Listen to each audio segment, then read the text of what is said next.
Mello, in this next chapter on overwhelm and anxiety, I think we could have done an entire podcast just on this. There's so much great stuff. And I think it actually revolves around this life lesson that you have in the book, and I want to read it for the audience, where you say overwhelm and anxiety is often created in your mind. We're not our thoughts. Rather than focusing attention on the what ifs that may or may not happen, try to focus on what is happening in the present moment. You will always cope with that. There's just so much in that life lesson. And if you could just share some thoughts around that, I'd love it. For me, it's liberating to understand we're not our thoughts. We're not even our emotions. And, I don't want to go too deep. We're not even our bodies, right? Yes. But anyway, over to you. Yeah, sure, definitely. So when someone says to me, let's say I'm working in a mental health clinic and I'm working in one of the psychiatric clinics, someone says to me, I'm anxious, or I'm depressed, or I'm scared. As soon as they say I am plus the thing, it means they are identifying with their thoughts. Yes. Their thoughts have become their identity. So the first thing that I want to impart to them is to get them to realize that they are not their thoughts. Thoughts are just thoughts. That's all they are.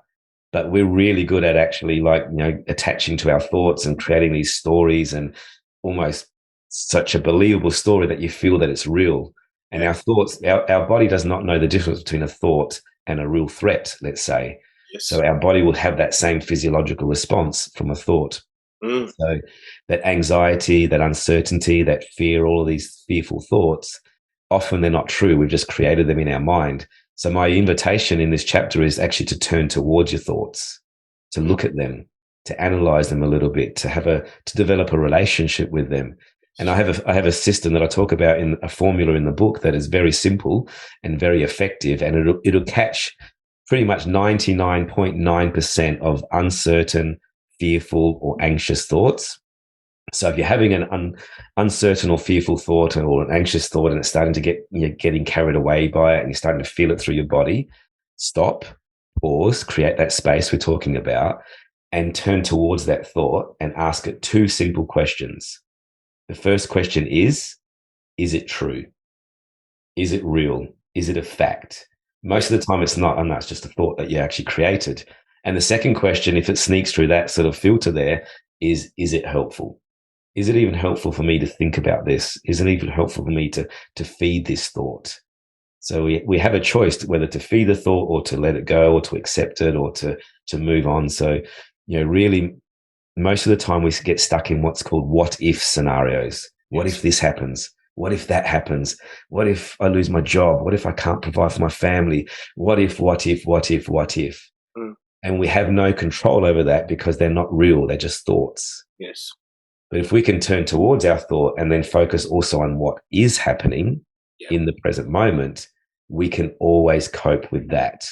And that's what I talk about in the book. If I was to go on that adventure, cycling around the world, and if I thought about all the what ifs, I wouldn't have gone in the first place. Right.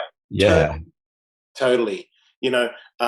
My great friend, Dr. David Lake, he years ago said to me something similar, and he said, you just need this book. And then he said, don't worry about the book, you just need the title. And the title of this book was What's Wrong with Right Now Unless You Think About It. And I thought it's a really great title. And in the trainings we do, it's exactly as Mello's saying, what ifs, usually future-based. Yes. Was typically past. So I say the future is imagination.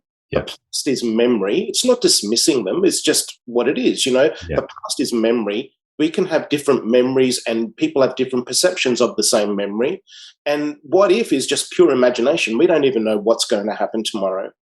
And I often say the only place you're going to find reality is this moment, right? Yes. And and what is, right? So what is happening? And this is the thing that we're talking about. You can always cope with the what is.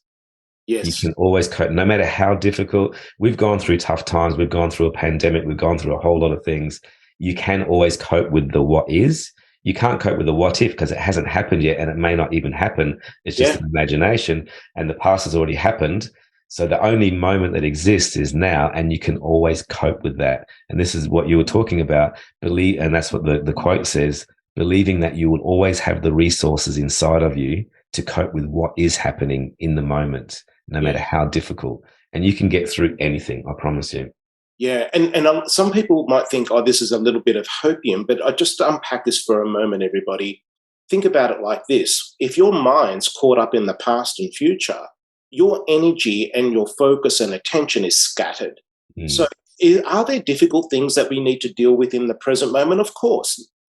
But if we're completely focused on that, what is happening right now, then we're bringing our full attention and focus to that moment. So at the very least, we'll be much better off responding to what is rather than the imaginary things of what might be or the things that we can't do anything about because it's already happened. Yeah. That's right. I talk about it in the book, a story about one of my clients and friends who actually was suffering cancer, and such an inspirational story. Oh, can you please share? Yeah, just a short version of it. And the exact thing that I did with him was always to meet the what is. So basically he had a very aggressive throat cancer, and he had a poor prognosis, and the doctors were painting a very bad picture around it. You know, they said by week 1, you know, you're going to be having all this, you know, radiotherapy and chemotherapy treatment, and you're going to start feeling all these pains, and you're going to break out in all these blemishes. You're going to lose your hair. You won't be able to eat foods, and you'll be having smoothies. So they painted the worst case scenario for him,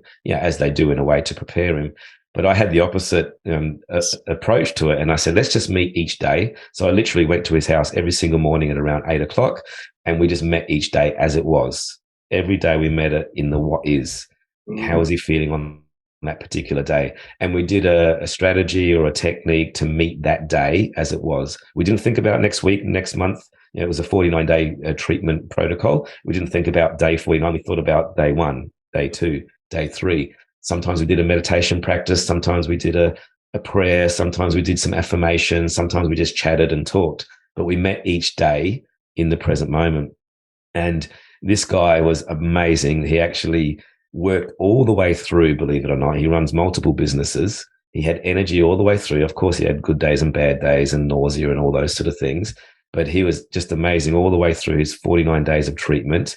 The oncologist actually rang up and said, I don't know, in my 45 years of oncology, I've never seen anybody come out like this. Amazing. Anybody. Yeah, with such a positive mindset. Physically, he ate solid foods all the way through. He kept going, kept walking and exercising.